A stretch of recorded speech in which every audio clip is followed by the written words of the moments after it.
Hey guys, so today I'm inside my garage because it's raining, but getting a little video out. People seem to be enjoying these, so figure why not. Giant spotlight. I can't see, I'm blind in my right eye now. So welcome to my garage. This is where we do garage kung fu. And today I'm going to talk real quick about, I don't know, about basically some fundamentals of kind of structure and movement.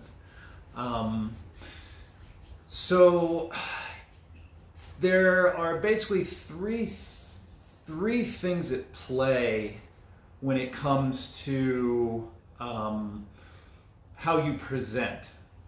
Okay, so I don't mean like how you project your personality, all those things. It's how you present. That means this, right? So I'm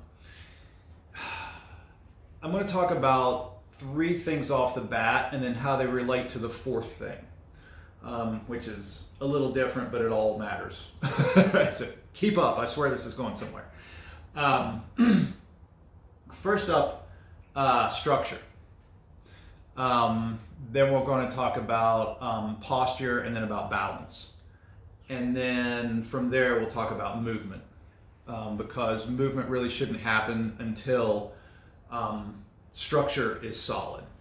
Okay, so when we talk about structure, basically what we mean is fighting stances. Okay, so every style has their own thing or variety of things where you have basically a fight stance, right? Your feet are aligned a certain way, your hips, your shoulders are aligned a certain way, and your hands are in different places, different things, you know. So those structures, I don't want to say there's a right and a wrong way, because there's not. There are things that are better than other things, I believe. Like, you know, sorry, old school kung fu, but like all these crazy stances and your crane stances and stuff like that. There's better stuff. I said, that's not for the situation. That might be the thing, you know. But it's usually a lot of extraneous posturing where, dude, get your fucking hands to your head, right? It doesn't mean you can't be a little loose and flowy and moving, but even then, like, you're still inside the box, right? I'm not going to let my hands go outside my shoulders very much, right? Even swinging sticks and swords and knives, like, it's still within the box of my shoulders and my hips by a good margin, okay? You don't swing your stick from like out here. It's technically in here, which is still within the plane of my shoulder, right? So, you know, weapons change things a little bit. Let's just keep it with empty hands for right now. So, structures, right? The basic of structures is to basically protect your center line, okay? While you're protecting your center line, you're trying to protect evasion to the back, right? I'm trying to keep that person off my quarter angle as much as I can, and I'm trying to keep them centered so that I can move my center against their angles, if that kind of makes sense. So the structures that you use matter, right? Again, if they're too big, your center's wide open. You know, if they're too bladed, you've got free back exposure. So your structure, you know, I kind of meet in the middle, right? I'm not going to say do all this stuff. I'm not going to say blade yourself all the way off, right? I'm the person who I keep my toes pointed pretty much straight towards my opponent, right? Some people cock their back foot off at like 1 o'clock, 2 o'clock, 3 o'clock. I'm usually about 1 o'clock, give or take, depending on what I'm doing. If I'm wrestling, a lot of times I switch to railroad tracks, 2 feet together, right? Because I'm gonna have to change levels and drive straight forward, right? So a lot of times I prefer not saying this to other people are right or wrong, but I prefer my shoulders and hips square to my opponent and my toes pretty much pointed right at them.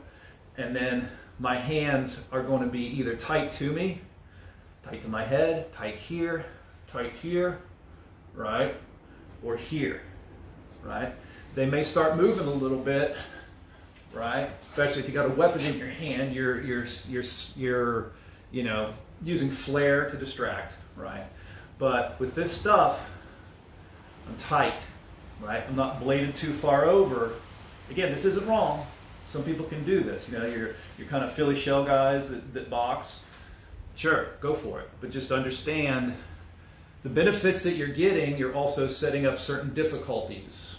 So understand what you're getting yourself into. Don't just do it because you see some guy do it and you don't understand why he's doing it. You're going to set yourself up to fail. So, structure. Structure is your body as it's aligned. Okay? So, my elbows are generally always tight here, right? Especially if I'm doing kickboxing, I'm pretty much right here, right? Now, if I change my lead, all of a sudden I turn into a different fighter because I'm a video game character, right? So if I change my lead, I'm going to be a little looser, right? I will bring my hand up, right? Different things like that. But my structures generally, see, my center line's covered, right? It takes nothing for me to go from here to here and be well protected, right? There's a couple different defenses you can do from here that are elbow tight, cross, spear, like Tony Blauer's thing. There's a ton of different stuff like that. But the structure matters, right? And the structure matters according to what you're going to do with it and what you're expecting to happen to you, right? So that's structure. All right. Second thing that coincides with structure is posture, right? Normally,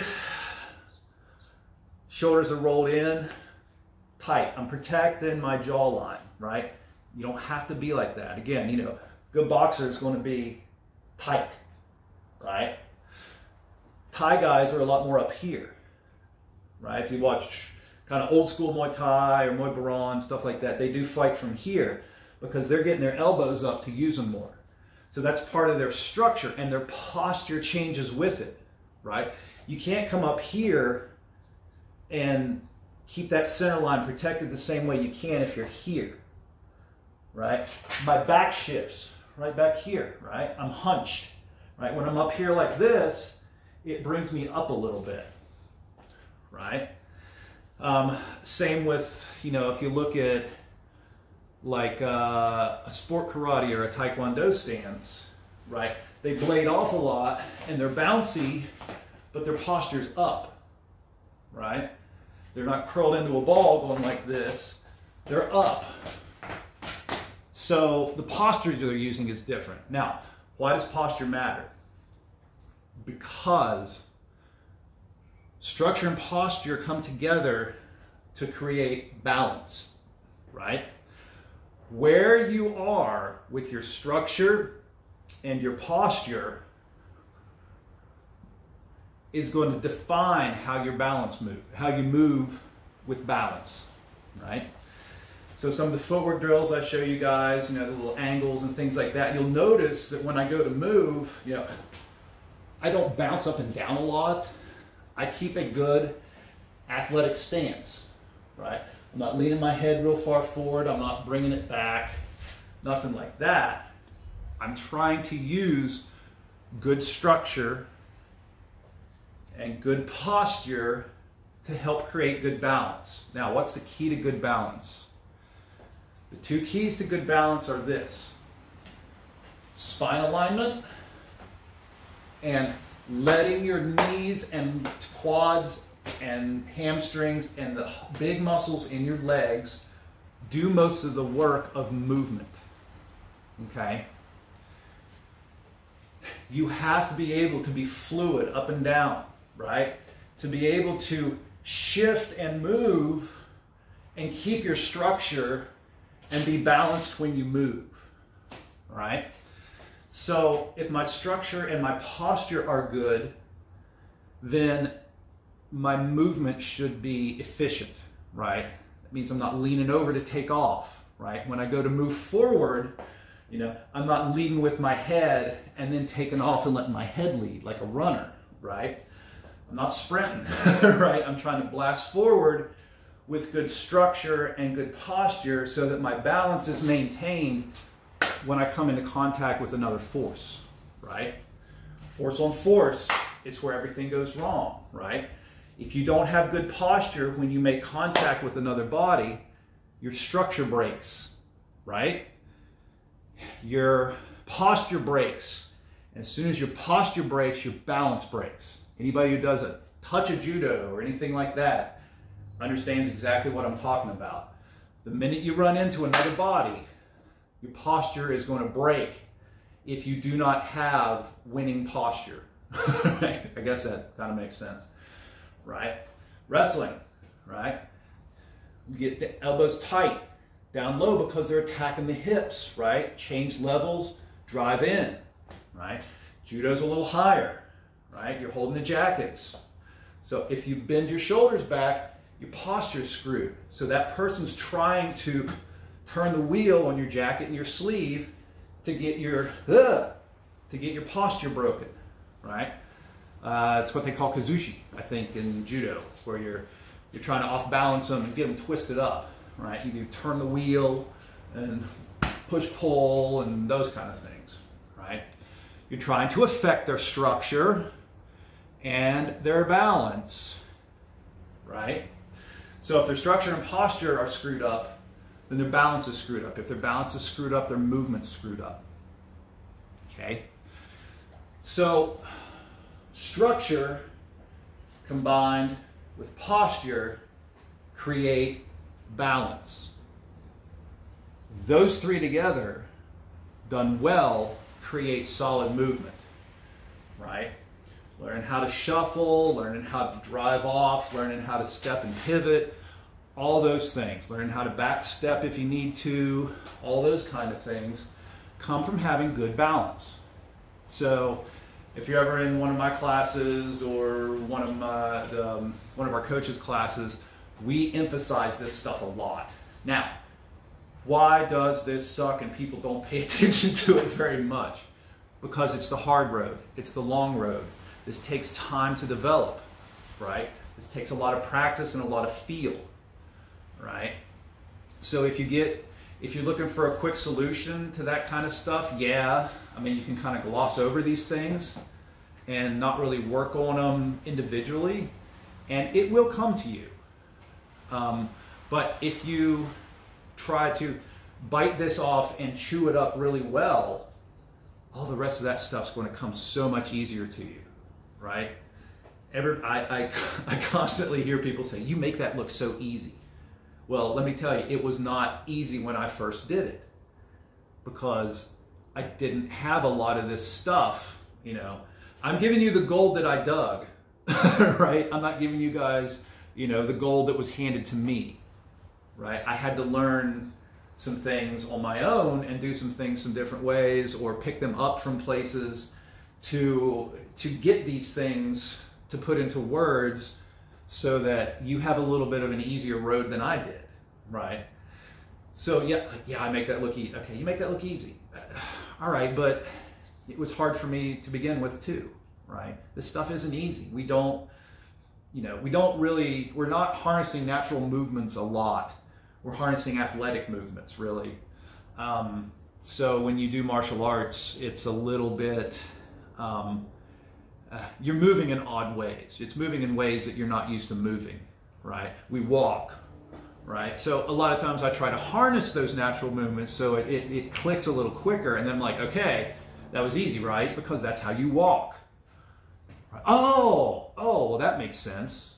But then there's a lot of things that are not natural movements, right? You have to move in a certain direction or shift your hip to be able to do something, or turn your shoulders or keep your head aligned, right? This is not natural, right? Because when I turn my shoulder, my head wants to go, right? It's those kind of things that do take practice, do take mindfulness in order to develop. So work on your structure or structures. You can have multiple ones. There's nothing wrong with that. Okay? Like I said, when I have my left lead, man, I kind of fight like an MMA guy or a kickboxer, right? But I've done so much stuff with my right hand forward. When I switch my feet, all of a sudden I look like a different character, right? So, you know, and there's a couple other ones that I use too. So my structures change. My posture remains generally the same, or it changes in accordance to the structure, right? So you don't want to mix your structures and your postures willy-nilly, or you'll end up with something funky, okay? Now, if it works for you, do it. But in generality, certain structures and certain postures don't mix, okay? So like, you know, a wrestling posture with my shoulders back, right? No, you're going to wrestle like this, right? Just an example, okay? So those will, if you do those right and you practice those will create your balance. Make your legs do the work. Your balance comes from your alignments of here's your balance point, here's your balance point right below your belly button, and there's one in between your heels. Okay, so there's 3 basic balance points. There's some other auxiliary ones that we'll talk about later, but those are your 3 balance points. If those are even, you're in good balance. If one of them leans over the other ones, balance is off, right? So you got to be able to move with that structure and that balance, right? That structure and that posture to create that balance. Right, so it's a lot of leg work. You got to work your quads, you got to work your knees, you got to work your glutes, right? Okay, so that's enough of that. I'll quit repeating those 3 things over and over and over again. You get the idea. Same with movement, right? Those lead to good movement. Practice those. Thank you.